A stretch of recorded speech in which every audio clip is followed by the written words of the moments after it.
बिस्मिल्लाहिर्रहमानिर्रहीम।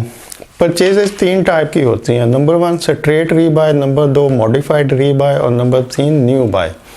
यानी जब भी हम कुछ परचेज करते हैं तो वो इन 3 कैटेगरीज यानी टाइप्स के अंदर फॉल करेंगी। तो हमारा टॉपिक है टाइप्स ऑफ परचेजेस, और परचेजेस होती हैं स्ट्रेट रीबाय, मॉडिफाइड रीबाय या फिर न्यू बाय।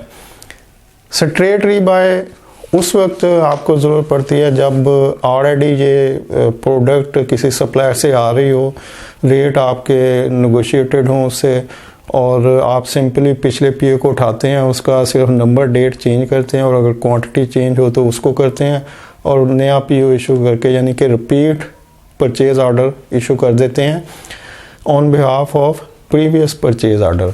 और इसमें आपको सप्लायर से पूछने की भी ज़रूरत नहीं पड़ती कि भाई क्या आप अभी सप्लाई करोगे, नया ऑर्डर आ गया, दोगे नहीं दोगे। मुझे खुद बहुत सारे कंपनी से रिपीट ऑर्डर मंथली मिलते हैं और उन्होंने कभी मुझसे नहीं पूछा कि जी क्या आपका कोई रेट चेंज हुआ है, क्वांटिटी अवेलेबल है या नहीं अवेलेबल, क्योंकि उनको पता है कि ये रजिस्टर्ड वेंडर है हमारे और ये हमारे लिए स्टॉक को मेंटेन करते हैं। इसी तरह सप्लायर को भी पता होता है कि मुझे मंथली या जो भी उसका रिवॉल्विंग पीरियड हो कि इतने पीरियड के बाद यहाँ से ऑर्डर आना है, तो वो उन चीज़ों को लोग मैनेज करते हैं।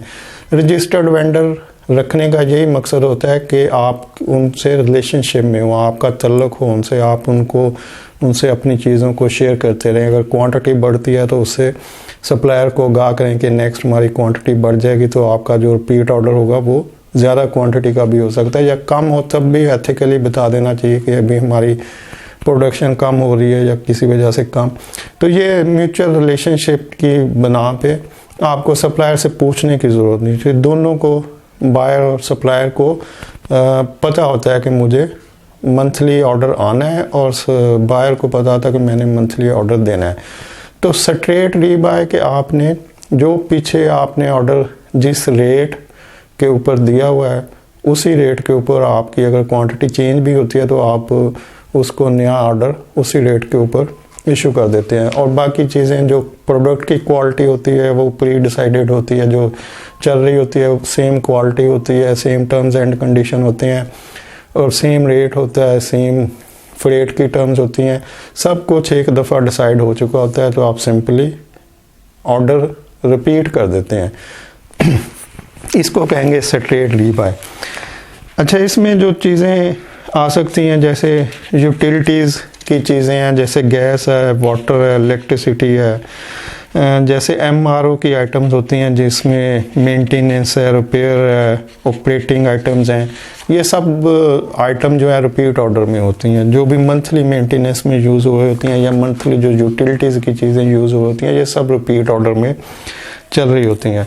अच्छा, फिर आपके रॉ मटेरियल जो है वो भी केमिकल्स, रॉ मटेरियल जो प्रोडक्शन रिलेटेड चीज़ें होती हैं वो भी रिपीट ऑर्डर हो रहे होते हैं, क्योंकि सप्लायर के साथ आपके जो वन टाइम कॉन्ट्रैक्ट हो चुका होता है, रॉ मटेरियल के लिए प्राइसेस डिसाइड होती हैं, तो वहाँ पे भी रिपीट ऑर्डर होता है। फिर जो मंथली फिक्स आइटम्स होती हैं जैसे फूड आइटम है, टॉयलेटरीज आइटम है, कोई इंटरटेनमेंट के लिए कुछ चीज़ें हैं या इस तरह की, जैसे स्टेशनरी या आईटी की आइटम है, तो यहाँ पे भी रिपीट ऑर्डर चल रहे होते हैं। मोस्टली रिपीट ऑर्डर यानी कि इसको स्ट्रेट रीबाय कहेंगे कि हमने जो पिछले माह खरीदा था इस माह भी खरीदना है तो पिछले पीओ को उठाएंगे और सेम रेट पे सेम वेंडर को पीओ इशू कर देंगे। तो इसको हम कहेंगे स्ट्रेट रीबाय का प्रोसेस। और नंबर 2 है मॉडिफाइड रीबाय। मॉडिफाइड रीबाय स्ट्रेट रीबाय की मॉडिफिकेशन होती है कि अगर आप स्ट्रेट रीबाय नहीं कर रहे, रिपीट ऑर्डर इशू नहीं कर रहे, तो फिर आप मॉडिफाई बाय कर रहे होंगे। फिर आप उसको कुछ जो भी आपने रिपीट ऑर्डर में करना था आपने उसको रोक दिया कि नहीं, अब मैंने इस वेंडर को रिपीट ऑर्डर नहीं करना, तो अब मैं इसको कुछ मॉडिफाई करता हूँ, तो अब आप मॉडिफाई बाइंग करेंगे। तो अब ये मॉडिफाई बाइंग की क्यों ज़रूरत पड़ती है? फॉर एग्जांपल आपको मैनेजमेंट की तरफ से इंस्ट्रक्शन आती हैं कि भाई आप ऐसे करो, स्टेशनरी की जो बाइंग हो रही है इसमें कुछ कॉस्ट सेव करो, इसमें कुछ कॉस्ट कटिंग करो, या कुछ देखो क्या हो सकता है, या ये तो बहुत हमें कुछ बजट को कम करना है इसमें, या किसी और सेक्टर में जहाँ पे भी बाइंग आप कर रहे हैं, कोई टॉयलेटरी है, आईटी आइटम है, रॉ मटेरियल है, जनरल आइटम है, जिस जगह भी आप कुछ सेविंग करना चाहते हैं या किसी भी और रीज़न की वजह से अगर चेंज करना चाहते हैं, तो फिर आप जो स्ट्रेट रीबाय हो रहा होगा उसको स्टॉप करेंगे और उसी बाइंग को उस पॉइंट ऑफ व्यू से जो आपको इंस्ट्रक्शन मिली है, फॉर एग्जांपल आपको कॉस्ट सेविंग के लिए कहा जा रहा है, तो अब आप सब वेंडर को दोबारा बुला लेंगे, कोटेशन कॉल कर लेंगे कि भाई ये जो हम स्टेशनरी मंथली ले रहे हैं, जो पहले स्ट्रेट रीबाय हो रही थी,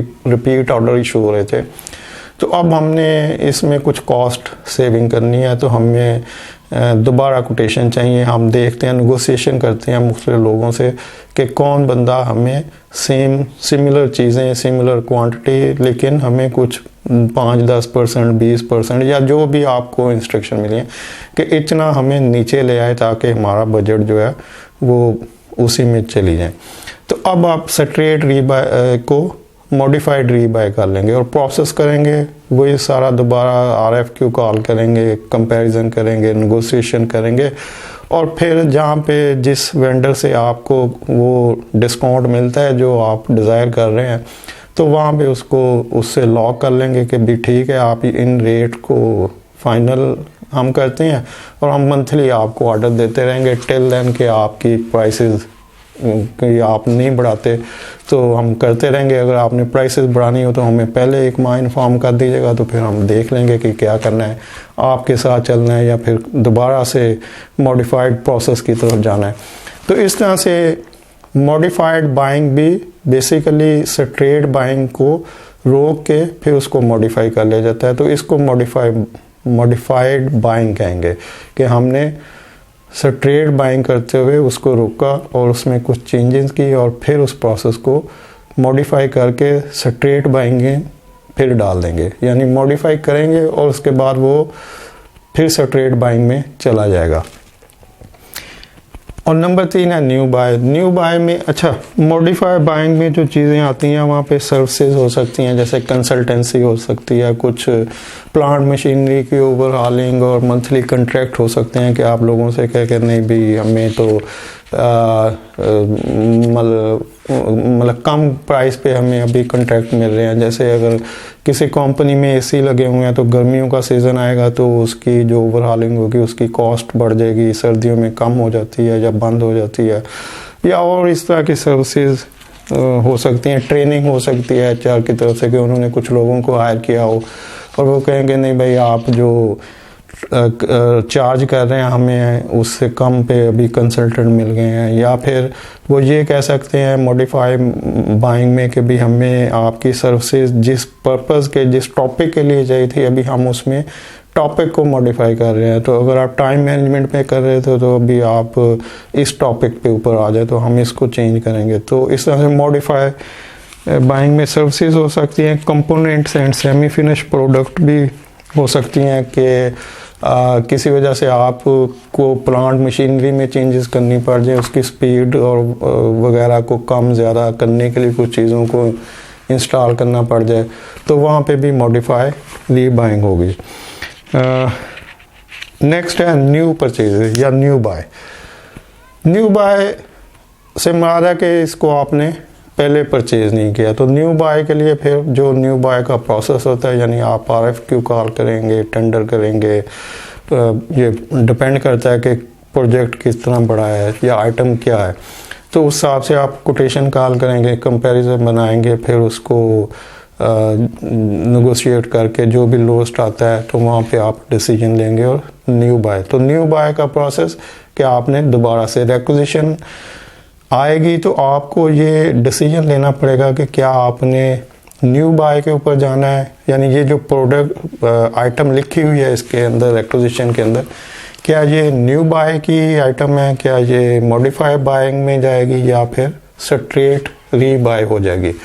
तो जितनी भी रिक्विजिशन डेली प्रोक्योरमेंट में आ रही होती है उसमें मोस्टली जो रिक्विजिशन होती हैं वो स्ट्रेट रीबाय में चली जाती हैं। कुछ को मॉडिफाई रीबाय में कभी कभार डाला जाता है, और जो न्यू बाय होता है वो भी कम ही होती हैं, और कभी कभार कुछ चीज़ें होती हैं आती हैं।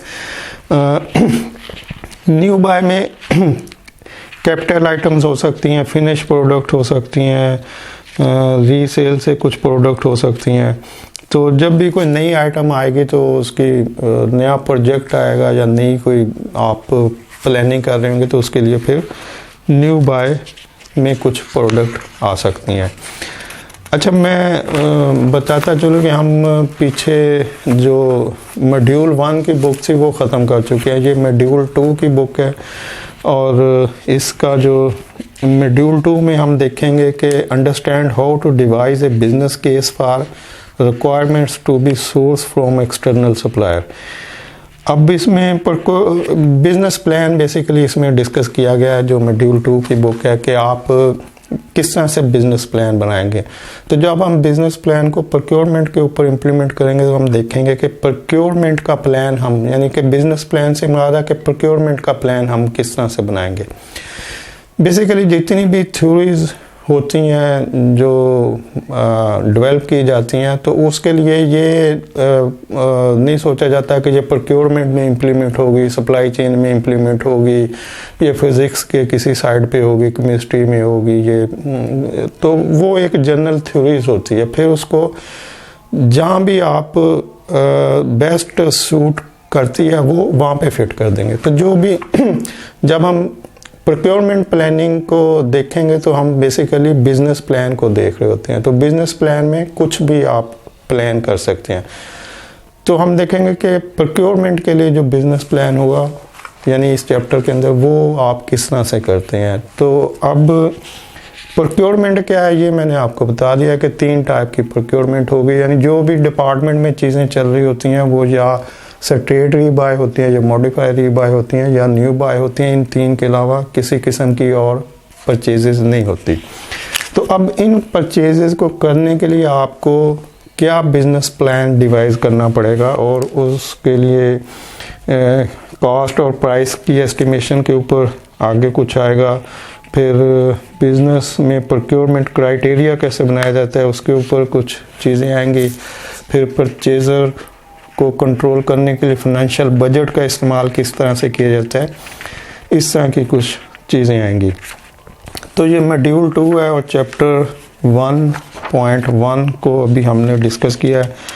और अब ये जो स्ट्रेट रीबाय और मॉडिफाई रीबाय और न्यू बाय, ये टोटल 3 टाइप्स ऑफ परचेजेस है। अब इसको आप किस तरह से फाइनलाइज करते हैं, कि इसकी प्लानिंग आप किस तरह से करते हैं, कि हमने किस तरह से न्यू बाय को करना है, मॉडिफाई रीबाय को करना है। इसके लिए बिजनेस प्लान मैं नेक्स्ट वीडियो में डिस्कस करूँगा। और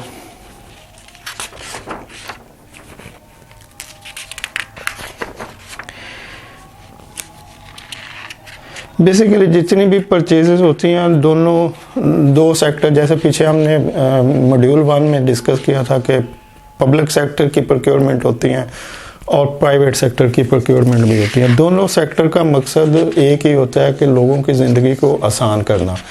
जैसे अगर हम प्राइवेट सेक्टर को देखें तो जब भी कोई नीड्स जनरेट होती हैं कि जी हमें इस चीज़ की ज़रूरत है, कोई रिक्विजिशन आती है, तो उस रिक्विजिशन में जो आइटम होती है वो आइटम जब आप ख़रीदते हैं और उस बंदे को मिलती है तो उसका मकसद होता है कि उसकी ज़िंदगी को आसान कर देना सॉरी कि जिसके बगैर उसका गुजारा नहीं था, उसने उस चीज़ की रिक्विजिशन की कि जी ये जो मैं काम कर रहा हूँ, मुझे इस काम में ये प्रॉब्लम हो रही है, ये दिक्कत हो रही है, या मेरी ज़िंदगी इस काम में इस वजह से परेशान है क्योंकि मैं इसको आसानी से नहीं कर रहा। तो अगर मुझे ये मिल जाए तो मैं इसको बड़ी आसानी से कर सकता हूँ। जैसे अगर किसी को कंप्यूटर अवेलेबल नहीं है किसी बंदे के पास और उसको कैलकुलेशन करनी पड़ती है या कुछ और काम कंप्यूटर के ऊपर करने पड़ते हैं और वो मैनुअली वो चीज़ें कर रहा हो, कैलकुलेशन मैनुअली कर रहा हो, तो जैसे उसको कंप्यूटर आप अलाउ करेंगे और वो अपनी रिक्विजिशन इशू करेगा और उसको कंप्यूटर मिल जाएगा तो उसके काम करना उसके लिए आसान हो जाएगा। तो इसका मतलब कि प्रोक्योरमेंट, जो प्राइवेट सेक्टर की प्रोक्योरमेंट है, वो लोगों को जो काम कर रहे होते हैं किसी ऑर्गेनाइजेशन में, उनकी आसानी करने के लिए होती है कि आप जो भी प्रोक्योर करते हैं वो लोगों की ज़िंदगी को आसान करते हैं, उनके काम करने के तरीक़ाकार को आसान करते हैं। और सेम जो चीज़ें होती हैं वो पब्लिक सेक्टर की प्रोक्योरमेंट में भी होती है। पब्लिक सेक्टर में भी गवर्नमेंट जो भी प्लान करती है, जो प्रोक्योर करती है, जो प्रोजेक्ट कंप्लीट करके लोगों को देती है, उनका मकसद लोगों को फैसिलिटेट करना होता है, उनको हेल्थ, ट्रांसपोर्टेशन, एजुकेशन और इस तरह की फैसिलिटीज़ प्रोवाइड करना होता है ताकि उनकी लाइफ जो है वो इजी हो, बेहतर हो। तो दोनों सेक्टर में, और सिमिलरली जो थर्ड सेक्टर है नॉट फॉर प्रॉफिट ऑर्गेनाइजेशन का, वहाँ पे भी लोगों को फैसिलिटेट करना होता है। जितनी भी डोनेशन और चैरिटीज़ होती है उसके बाद वो जो जिस काज के लिए हो रही होती है उस काज के पीछे लोगों को बेनिफिट देना ही होता है। तो बेसिकली जितनी भी प्रोक्योरमेंट के जो प्रोसेस है उनका मकसद है लोगों की ज़िंदगी को आसान करना, उनके काम करने को आसान करना। तो अब इस आसान करने के लिए हमें जो प्रोक्योर करना है उसके लिए हमें एक बिज़नेस प्लान बनाना पड़ेगा। और बिज़नेस प्लान कैसे बनाया जाता है ये इंशाल्लाह नेक्स्ट लेक्चर में एक्सप्लेन होगा। थैंक यू, अल्लाह हाफिज़।